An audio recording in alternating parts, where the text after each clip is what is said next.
can I afford the $2,500 a month payment? But I think there's so much more to that. You really just need to like take a pause and think, okay, I not only do I have a down payment, but I'm gonna have closing costs. So if they say, hey, you can afford a $400,000 home, then I definitely wouldn't just purchase a $400,000 home. That's gonna completely wipe you out for the whole year, right? Over the past year in 2025, we helped many families relocate to San Antonio and purchase their first home here in San Antonio. So in this video, what we want to do is we want to bring to you a few items that we think could be of value before purchasing your first home. So Alyssa and I are here to put this video for you. And so the first item that I want to talk about is going to be budgeting beyond the mortgage. Yeah, and really what that means is just thinking beyond the down payment and what your monthly mortgage is going to be, right? So I know, whether you're a first-time buyer or a seasoned buyer, like Frank mentioned earlier, I think that a lot of people go into it thinking, okay, what is my monthly going to be, my monthly mortgage, and how much can I afford? Can I afford the $2,500 a month payment?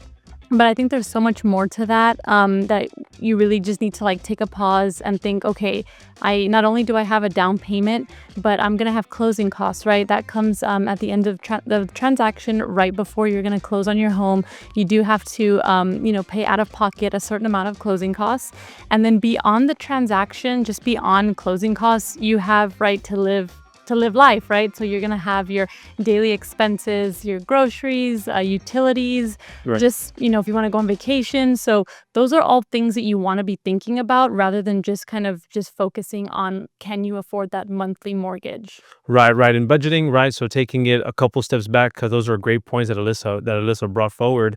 But if you're looking at purchasing a home, the first thing you're going to want to do is actually get pre-approved. So when it comes to budgeting, the lender is just going to approve you based on your income, your annual income. Mhm. And so if, for instance, they say, hey, based on your average income, whether it's you as a individual provider, right, or if you go based off two incomes, right, then they're just going to take the numbers and dissect it and dish you out a number that says you can afford this much money. But like Alyssa said, they're not averaging gas, Groceries. groceries, living life and stuff like that. They're going to go based on what your income is. So if they say, hey, you can afford a $400,000 home, then I definitely wouldn't just purchase a $400,000 home. That's going to completely wipe you out for the whole year, right? It's just based on a house. So what you want to do is, what we recommend to our clients is be more conservative and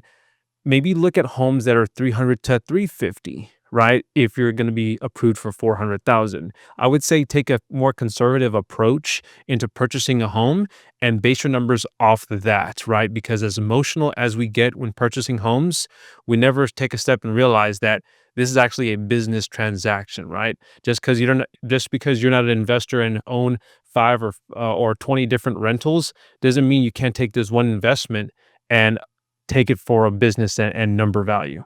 Sure. And so I think when you're looking at purchasing a home, right, you're going to have that number of what you can afford. Like Frank mentioned, let's take 400,000, for example.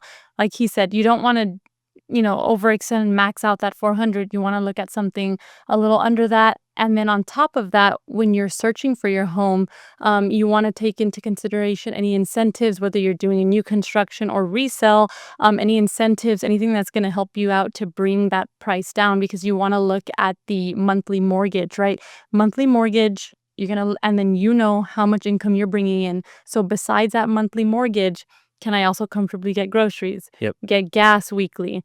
Are we going to be able to go on a vacation, right? Like a family vacation. Can you just go out to see a movie, right? Without having to Yes. pull your hair thinking that, oh, if I spend this money, then we won't be able to afford our mortgage this month, right? Yeah. And gas and so on and so forth. Sure. So The list goes on. definitely budgeting beyond that mortgage payment is definitely something you want to take into consideration before, signing on that dotted line and, purchasing a home. And so the next topic we want to talk about is going to be wants versus needs. Right. So when you're looking at purchasing a home, you have to understand what you really want in a home, comparison to what you actually need, right? So wants versus needs. So real quick example, like we're going to need X amount of bedrooms because of our family, right?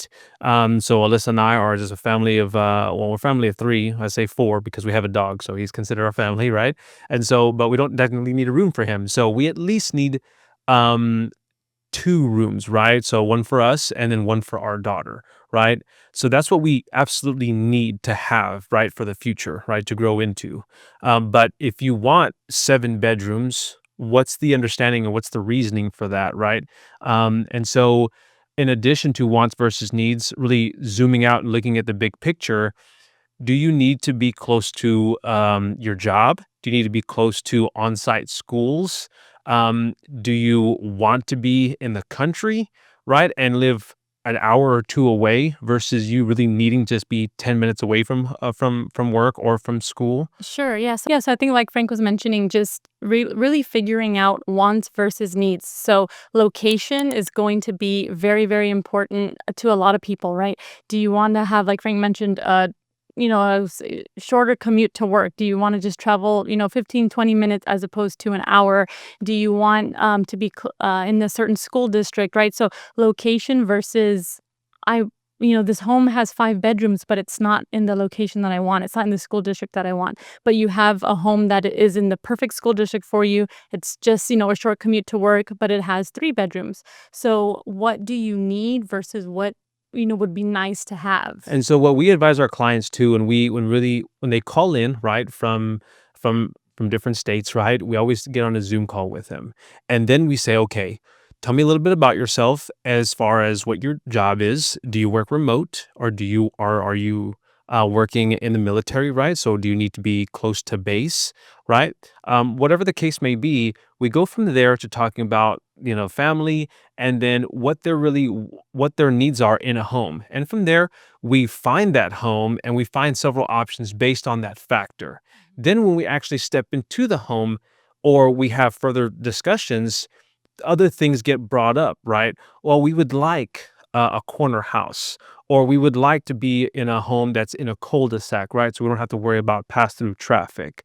And we would like our home to face a certain direction because of the way the sun rises and falls. So there's many different things to consider, but I guess let's go ahead. Yeah, well, I was gonna say is that just kind of piggybacking off of that, I think one thing that I hear a lot too is like cabinet color, right?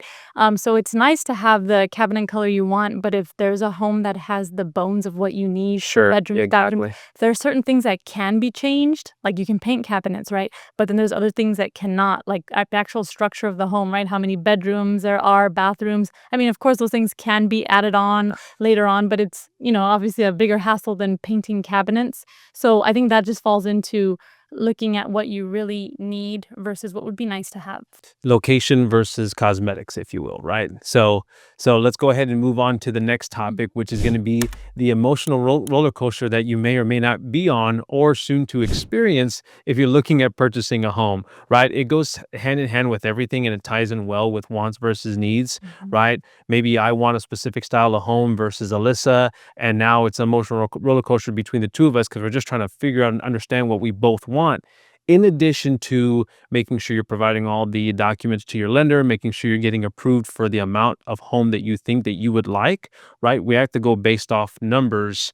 And then from there, it becomes just an emotional roller coaster for those that are relocating from a different state because already you're having to deal with a lot. Maybe you're selling a current home and applying these funds to a new home, or maybe you're just trying to take in the fact that you're just moving from a different state all in general, right? So there's a lot of emotions, which is why, honestly, you'd want to say, we suggest utilizing a real estate agent, right? And so, of course, Liz and I are real estate agents, and we don't take that for granted. Meaning, we really understand what it is to relocate and fully get everything that you have and up and move to a whole different community, making new friends, and we don't take that lightly. So, if you're looking to relocate to San Antonio, whether that's now or whether that's in the future in 6 months to a year or 2 years, and feel free to reach out to us with the information on the screen.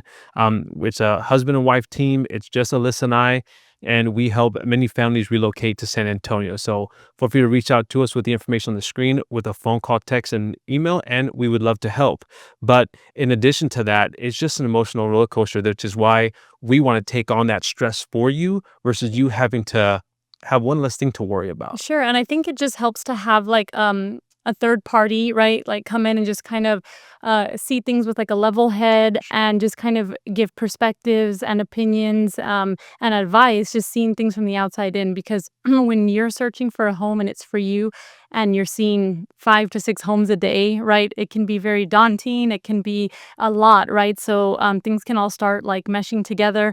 But I think it really helps us to get like that third party perspective in there, just to kind of get a different, opinion, a different perspective on things. Yeah, it can be very overwhelming, but when you really just take a deep breath Yeah. and really zoom out, it's dissecting it of your needs, Mhm. finding the location, and within that location, what homes are available.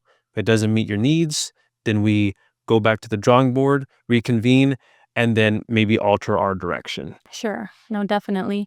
Now, just moving on to the next topic, which is long term thinking, right? So that kind of goes hand in hand with location, I Yeah. feel like, because when you think of long term thinking, you want to think about, is this home going to be my forever home? Is it my first home?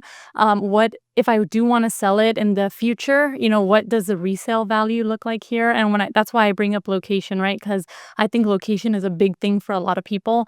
So, proximity to everyday needs, right? Grocery store, schools, a gym, right? Just Sure. different things that people utilize on the daily. So I think that's a factor in long-term thinking of what the purpose of your purchase of the home is going to be for. Right. So for instance, another example would be that we have clients that are in the military, right? And so some of our clients don't want to rent in that meantime, right? Because maybe they are looking to invest into homes and utilize them as rentals because they know based on their duty in the military, they may have to PCS another location soon, right? In a few years, but they don't want to live in a rental. They don't want to get an apartment, and that's okay. Everybody's going to be different, and so they understand that okay, we're going to be leaving in 2 to 3 years or whatever the X amount of time is. And so we want to purchase a home based on this criteria, Mhm. right? And so they understand that in 2 to 3 years, they're going to be leaving. But if you are staying long term, don't have an approach that is short term, right? Meaning that if this is your forever home, get something that you're going to want that you could possibly grow into. And so the last topic that we want to talk about is actually going to be trusting the professionals. And that really just goes into whether it's a real estate agent, your lender, a title company, right? You want to make sure that the professionals that you're going to be working with through this transaction, because it is a very, very important transaction, is going to be on your side, right? You're going to be on the same page. The communication is good, the trust is there. So I think that that's very important, a very important aspect when you're actually searching for a home. I will say that everybody understands that. Well, I don't want to say everybody understands, but so a lot of people have the misconception of real estate agents, right? Because although this is how we make a living for ourselves, for Alyssa and I, it is not transactional. It is not about the money because we are more relationship based, Mhm. meaning that we want to make sure that you purchase a home with what you're looking for, not just to put you in a home and then you never talk to us again. No, it's trusting your agents and you're going to have the conversations with them, whether it be us or whether it be another agent, and you're going to get the vibes, right? The process should not feel rushed or pressured. It should feel exciting. It should feel friendly, right? And understanding that there's a way and approach to take when looking at a home because you want to minimize the time that you're out doing unnecessary work, right? We Sure. don't You don't want to just drive around to every new construction location if you're interested in new construction because maybe those price points are out of your affordability. Mhm. Maybe they're too high or maybe they're not where you want to be. And so there's a way to approach it and dissect it and say, "Hey, based on the information of what you're telling me, this is what I understand.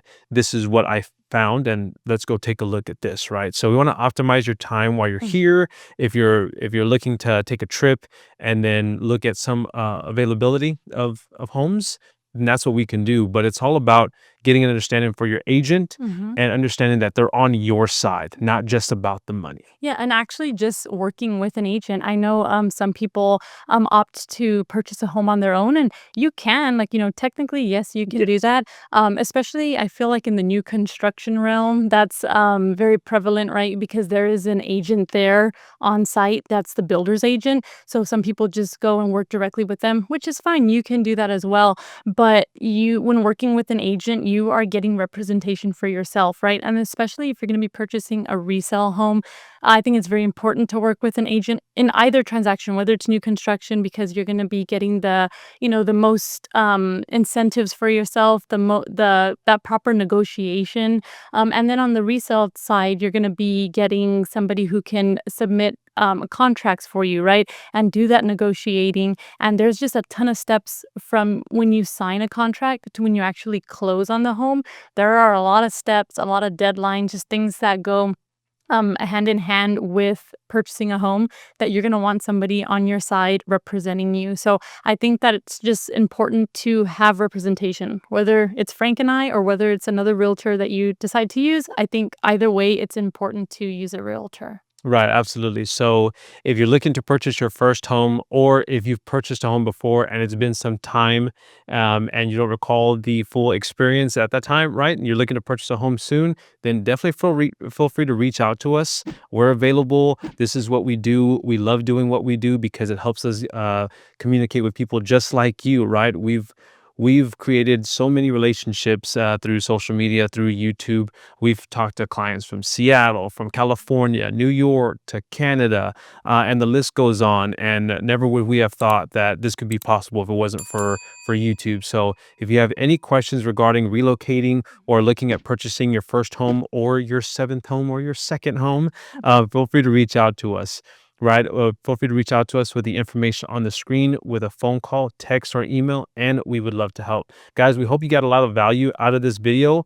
Feel free to reach out to us, and we'll see you on the next video.